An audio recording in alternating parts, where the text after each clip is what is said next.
आपने कभी देवबंद नहीं छोड़ा, इसकी वजह? असल में अनुराग भाई, हमारा मानना यह है कि जो पेड़ अपनी जड़ों से जुड़े रहते हैं वो हमेशा हरे रहते हैं।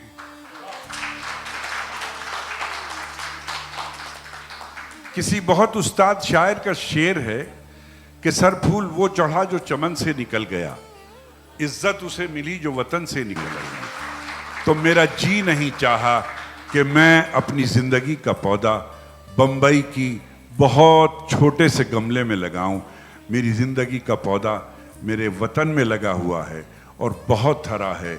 मैं जब अपने घर से निकलता हूं तो यकीन जानिए बच्चे मुझे आदाब करते हैं, बड़े मेरे कंधे पे हाथ रखते हैं, बड़ी बूढ़ियां मेरे सर पे हाथ रखती हैं।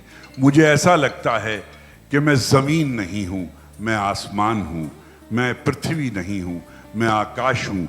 और मैं तो अपनी नई नस्ल को कहना चाहूँगा कि अगर ज़मीन से आसमान बनना चाहते हो तो अपनी मिट्टी में अपनी ज़िंदगी को बोया करो, अपनी सलाहियतों को बोया करो। तुम अमेरिका में जाकर के तलाश कर रहे हो अपनी मिट्टी को, लंदन में जाके तलाश कर रहे हो। यहाँ मैं अपनी नई नस्लों को ये भी बताना चाहूँगा कि तुम अपने माँ बाप को छोड़ करके जाते हो।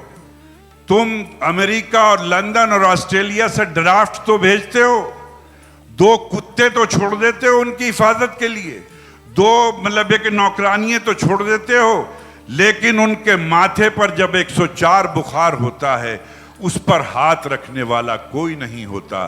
उनके माथे पर हाथ रखने के लिए यहीं मौजूद रहा करो। ये हिंदुस्तान है, ये मिट्टी बड़ी नम है, इसको जरखेज बनाओ, इसको शानदार बनाओ।